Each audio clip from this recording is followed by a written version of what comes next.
నందమూరి బాలకృష్ణ గారు మాట్లాడతారు. అధ్యక్ష, ఇందాక గౌరవ శాసనసభ్యులు కామినేని శ్రీనివాసరావు మాడుతూ అప్పుడు అందరూ ఇండస్ట్రీ కలవడానికి వెళ్ళినప్పుడు సైకో గారిని చిరంజీవి గారు గట్టిగా అడిగితే అప్పుడు ఈయన వచ్చాడంది అబద్ధం. గట్టిగా ఎవడు అడగలేదు అక్కడ. అది మీరు అన్నారు ఇందాక, ఏదో గట్టిగా అడిగితే ఈయన వచ్చాడు మళ్ళీ కలవడానికి, లేకపోతే ఏదో సినిమాటోగ్రఫీ మినిస్టర్ కలవమన్నారు అని. ఏంటంటే ఐ డినై దిస్ అండి. అవి మిగతాన్ని ఓకే, అవమానించడం ఆయన ఓకే. ఏదో ఆయన పెద్ద గట్టిగా చెప్తే ఆయన దిగి వచ్చాడంట కలవడానికి, లేకపోతే సినిమాటోగ్రఫీ మినిస్టర్ కలవమన్నా అంట. మనం కూడా నాకు ఇన్విటేషన్ వచ్చింది ఇక్కడ ఫిల్మ్ డెవలప్మెంట్ ఒక లిస్ట్ తయారు చేయమని. నాది 9వ పేరు వేశారు. అది ఎవరో ఈయన నేను అడిగాను కూడా, దుర్గేష్ గారిని కూడా అడిగాను, గౌరవ సినిమాటోగ్రఫీ మంత్రి పేరు కూడా అడిగాను, ఎవడో అడిగేసిందని. The respect a human being, even be opposition or us. 9వ పేరు వేశారు. ఇది అదేదో గట్టిగా ఎవడు అడిగాడు, గట్టిగా అడిగితే పంపించారు లోపలికి, వచ్చాడు ఈడు కలవడానికి. Sorry, I want to clarify this. No, very good, sir. Nonsense. గౌరవనీయ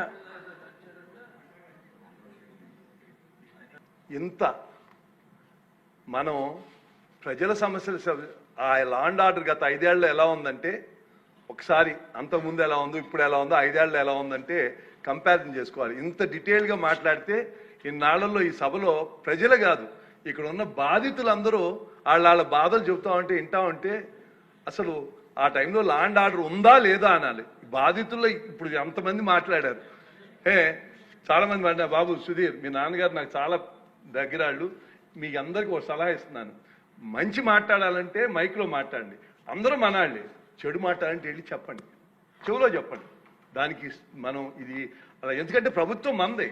చిన్న చిన్న ఏమైనా ఉంటాయి, మనం వెళ్ళి వాళ్ళకి వెళ్ళి హోంమంత్రి ఎవరెడితే చేయదు, ఎవరెడితే మాట్లాడదు, వెళ్ళి మాట్లాడాలి తప్ప మైక్లో నాకు చెబుతున్నాను. రెండోది, ఈ బాధితుల్లో ఇళ్ళు వాళ్ళు కాదు అధ్యక్ష, మీరున్నారు, గతంలో అయ్యన పాత్ర గారు ఉన్నారు.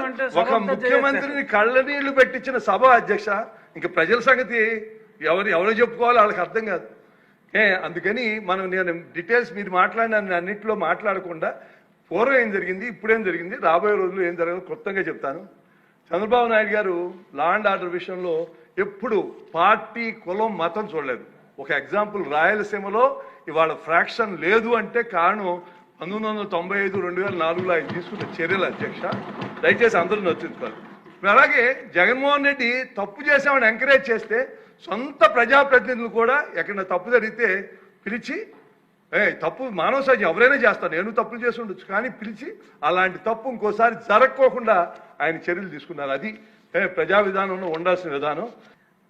తాను జగన్మోహన్ రెడ్డి గారి ఒక ఎగోకి ఆయన విధానం ఒకసారి చెప్తే మీకు అర్థం అవుతుంది. ఆయన మెంటాలిటీ ఎంత సాడిస్టిక్ మెంటాలిటీ ఒకసారి అర్థం అవుతుంది. చిరంజీవి గారు, సురేఖ్ గారిని ఒకసారి రమ్మంటే కారు పోర్టుకోలోకి వెళ్ళి భార్యాభర్తలు వచ్చి ఇన్వైట్ చేసి లోన తీసుకెళ్లారు. తర్వాత సినిమా వాళ్ళ డిస్కస్ చేయాలి అంటే వాళ్ళే లిస్ట్ పంపారు. ఆ లిస్టులో బాలకృష్ణ గారు వీళ్ళెవరు లేరు, ఆయనకి కలుస్తూ ఇష్టం లేదు. ఆయన ఎవరిని కలవకుండా, రాజకీయాల్లో సంబంధం లేకుండా డిగ్నిఫై వేరేగా ఉన్న ప్రభాస్ గారిని, అలాగే మహేష్ బాబుని, రాజమౌళి గారిని రమ్మన్నారు. చిరంజీవి గారు వాళ్ళందరినీ రమ్మన్నారు. తనకు జరిగినట్టే ట్రీట్మెంట్ అని వాళ్ళు రామన్నారు. రామంటే కూడా బతిమాలి ఆయనకున్న మొహాటంతో వస్తే ఫస్ట్ షాక్ గేట్ దగ్గర కారు ఆపేశారు. అందరూ దిగి నమ్మన్నారన్నారు. అదేంటి అనుకుని వెళ్ళారు. లోన సెకండ్ షాక్, ఇంత పెద్దాలను పిలిచి ముందు పోసాని మురళీకృష్ణ ఎట్టంటే అని కూర్చోబెట్టి అనుకున్నారు. మూడో షాక్, సీఎం గారు మిమ్మల్ని కలవట్లేదు, సినిమాటోగ్రఫీ మంత్రి వచ్చి మీకు చెప్తారన్నారు. అప్పుడు చిరంజీవి గారు కొంచెం గట్టిగానే ఏంటి మీరు పిలిస్తే మేము వీళ్ళందరినీ తీసుకొస్తే ఆయన రానంటారంటే వచ్చారు. వస్తే ఆయన మంచిగా పెద్దగా ఆయన ఒక రిక్వెస్ట్ చేస్తే, ఒక నిమిషం మీరు తండ్రి లాంటి వాళ్ళు సినిమా ఇండస్ట్రీని జాగ్రత్తగా చూసుకోవాలి, అది బయటికి రిలీజ్ చేస్తే ఎంత అవమానం చేశారని. ఇంతకన్నా సాడిస్ట్ మెంటాలిటీకి ఇంకేం ఎగ్జాంపుల్ కావాలి? వాళ్ళని అవమానం చేయాలా? వాళ్ళు బతుకు వాళ్ళు ఎవరు సంబంధం లేకుండా ఉన్నారు. అలా చేసి అలాగే మనం ఈ సభలో చూద్దాం. మీ పరిస్థితి ఏంటి అధ్యక్ష? మీరు నాకు 30 ఏళ్ళ నుంచి మీ పుట్టినరోజు నేను వస్తున్నాను. పుట్టినరోజునే మీకు ఆ రోజునే మిమ్మల్ని పంపించాలని కావాలని ఒక ఎంపీగా ఉండి 4 ఏళ్ళు మీ నియోజకవర్గంలో మీరు ఎంటర్ అవ్వలేకపోయారు. అంటే మామూలుగా కాదు, మాస్కులు వేసుకుని దొమ్మి ఇంకా కేసు కూడా ఉండదు, ఒక 100 మంది వచ్చి చంపేశారు. మీరు వెళ్ళలేని పరిస్థితి. 4 ఏళ్ళు వెళ్ళగలిగారా? ఒక ఎంపీని కింద పడుకోబెట్టి, కింద అంటే టేబుల్ మీద పడుకోబెట్టి కాళ్ళు పందిని పైకి ఎత్తినట్టు కాళ్ళు పైకి ఎత్తి ఇంతంత పొడుగు లెదర్ అట్లతో పెట్టి కొట్టి చూసి ఆనందించారు అధ్యక్ష. ఏంటిది? ఎక్కడికి వెళ్తాంది అసలు మనం? ఇవాళ ల్యాండ్ ఆర్డర్ గురించి వాళ్ళకి మాట్లాడే హక్కు ఉందా? ఒక్కసారి ఆలోచించండి. మీరు కాదు, ఇక్కడ ఎంతమంది ఉన్నారు? అచ్చెన్నాయుడు పాత వాళ్ళ అన్నయ్య గారు కేసు పెట్టారని అచ్చెన్నాయుడు కొంచెం గట్టిగా మాట్లాడతాడని తీసుకొచ్చి ఆపరేషన్ అయిన 3వ రోజు గోడ దూకి తీసుకెళ్లి అరెస్ట్ చేసి ఎక్కడెక్కడో తిప్పి కేసు పెడితే నాకున్న పరిచయాలతో ప్రతిరోజు మాట్లాడేవాడిని జైల్లోనూ. అలాగా కొల్లు రవీంద్ర గారు, నరేంద్ర గారు, ఒకళ్ళు కాదు ఎంత. అరే ఆ మహిళ గౌతులచ్చన్ గారు ఇందాక చెబుతున్నారు. గౌతులచ్చన్ గారు అంటే ఈ దేశంలో రాష్ట్రంలో అందరూ గౌరవిస్తారు. అందులో ఆయన అంటే ఆ గౌడ కులస్తులకి ఆయన ఏదో వాళ్ళ పితామహుడి కింద చూస్తారు. ఆమెను ఒక చిన్న పోస్టింగ్ పెట్టినందుకు తీసుకొచ్చేశారు. అందుకని నేను ఏం చెబుతున్నానంటే, మనం చంద్రబాబు నాయుడు గారిని తీసుకుందాం. ప్రజలందరికీ తెలుసు సార్, జగన్మోహన్ రెడ్డి ఆ లిక్కర్ స్కామ్లో ఉన్నాడు, 3,500 కోట్లు ఆయనకే వెళ్ళిందని అందరూ తెలుసు. కానీ మీరు రియాలిటీకి ప్రూఫ్ లేకుండా ఏమీ చేయలే. ఎవరైతే ఉన్నారో వాళ్ళనే చేస్తున్నారు. ఫైనల్గా ఎక్కడికి వెళ్తుందో చూద్దాం. ప్రజలందరికీ తెలుసు మొత్తం సూత్రధారి జగన్మోహన్ రెడ్డి గారని లిక్కర్ స్కామ్లో. జగన్ మీడియా ఎన్ని అబద్ధాలు నిస్సిగ్గుగా చేస్తున్నా మనం ఏమంటలా. సోషల్ మీడియాలో ఇప్పుడు మనకున్న హార్మోనీని కూడా చెడగొట్టాలని ప్రయత్నం చేస్తున్నారు. బాధ అనిపిస్తుంది. నాకు ఒక ఎగ్జాంపుల్ చెబుతాను, మీకు చాలామంది సభ్యులు తెలదు. అంటే ముఖ్యమంత్రిగా ఏ రోల్ ఎవరు ప్లే చేయాలని జగన్మోహన్ రెడ్డి గారు 2017లో పాదయాత్ర చేస్తున్నారు. నేను కొల్లేరుకి 9 కోట్లు 13 కోట్ల అడ్మినిస్ట్రేషన్ శాంక్షన్ కోసం అయ్యన్న పాత్ర గారిని తీసుకెళ్ళి నేను చంద్రబాబు నాయుడు గారికి వెళ్తే ఆయన మా ఇద్దరికి 2 మాటలు చెప్పారు. శ్రీనివాస్, జగన్మోహన్ రెడ్డి పాదయాత్ర చేస్తున్నాడు, ఆయనకి ఎటువంటి ఇబ్బంది లేదు, ఫుల్ మెడికల్ టీం ఎప్పుడు 24 గంటలు ఉండేది చూడన్నారు.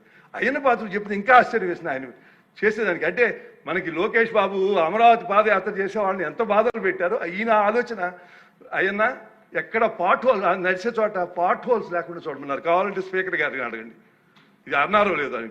ముఖ్యమంత్రి గారిని అడగలేదు, స్పీకర్ గారు మేము అనుకున్నాం తేడా ఇది అని.